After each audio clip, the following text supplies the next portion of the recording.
his name was, in his palace in Assyria, he made the stone relief like 100 feet long, showing them marching out the 10 tribes.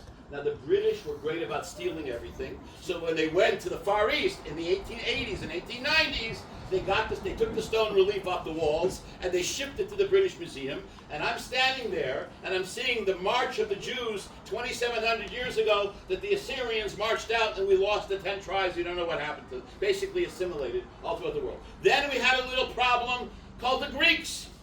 The Greeks came, then we had the Babylonians. The Babylonians came next. And what did they do? They destroyed the temple in Jerusalem 2,500 years ago, and they exiled the Jews, and there was all the leftover remains of the Babylonians, and there was the architecture from the and the archaeology from the Babylonians, and then finally 2,500 years ago, 70 years later, we came back to Israel, and a couple hundred years later, we had a problem with the Greeks, and the Greeks oppressed us, and we got out of that a good holiday. You know the joke is, they tried to kill us, we survived, let's eat. That was Hanukkah.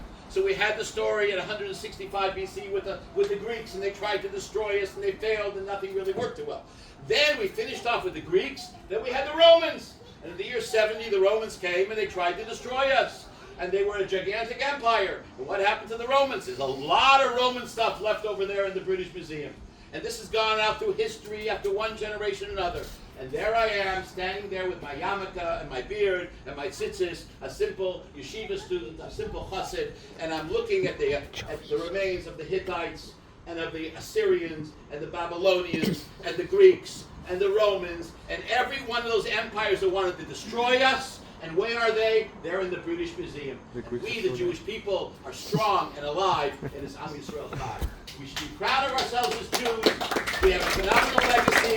We have to speak up with pride. We have to be unafraid. Because when the other side sees, when that Palestinian activist came over to me, how could you say such a thing in front of our children? And I turned to him with total firm conviction. I said, that's what it says. Then, when they see in us strength of character, they're going to treat us with respect. Don't use violence, God forbid. We don't believe in violence except for self-defense. And what the soldiers of the Israeli Defense Forces are doing right now is self-defense. They are fighting a phenomenal war down there. I've been to Israel twice since the war started. I'm going again in November. I've been down to Gaza. I haven't been in Gaza, but I've been on the border of Gaza. When I was there about 3 months ago, I did an event for a bunch of soldiers, and one of the soldiers that I organized a barbecue for tragically was killed. He lost his life. I have a video on my phone of still thanking everybody for a barbecue we made for his unit. But nevertheless, we're in a moment in Jewish history which is crucial. We should stand up with pride as Jews. When we stand up with pride, and we have conviction, the other side that wants to shut us down will see our strength of character, and they'll respect us more and will be victorious. Thank you.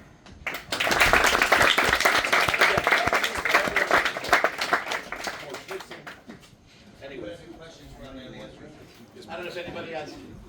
Give me a little different mindset. Oh my God. Yes.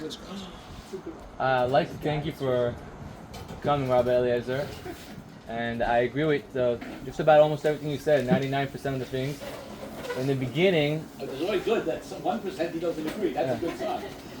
In the beginning, you said there's this one reason why Israel belongs to us, or you try to say that the explanation is God gave the land to the Jews. Right.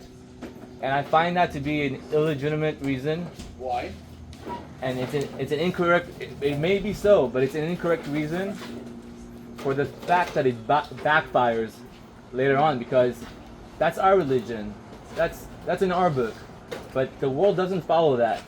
I agree with you, however... And the correct reason, the correct thing to say is that Judaism was established there throughout history and was developed there for hundreds of years. So I respectfully that would be the disagree. correct thing to say. And I want to say more, that when a non-Jew hears that we believe in this, they're going to respect the fact that we have their belief.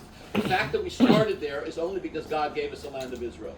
And if we have that inner conviction that this is uniquely ours, and again, I do not believe in taking Arabs who live in Israel and pushing them out. They have to be treated with the greatest respect, etc., etc. But when we have that inner conviction, then people are going to respect us by the conviction. They have to agree with us. But the reason that Judaism started there is it's very interesting. How does a nation begin? A bunch of people come to a geographical area and they form themselves as a nation. The Jewish people were wandering around the desert.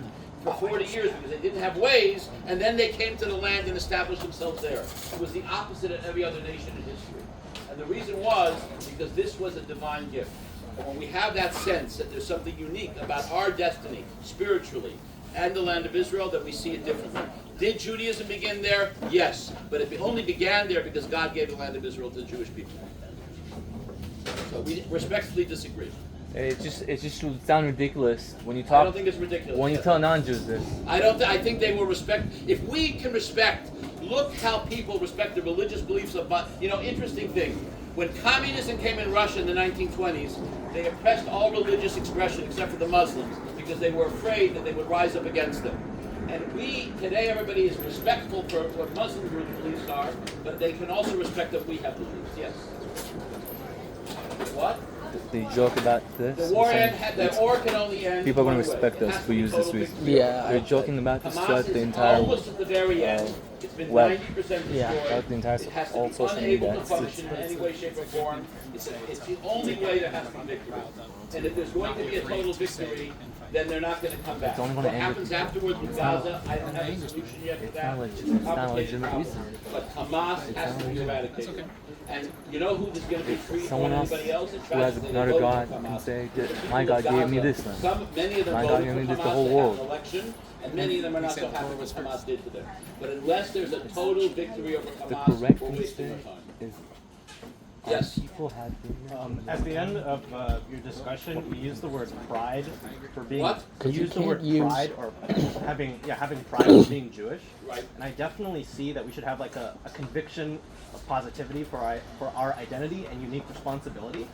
But specifically with the word pride, why should we have pride when so much of Judaism, from my understanding, is about lessening the ego? Because that's a very, very interesting and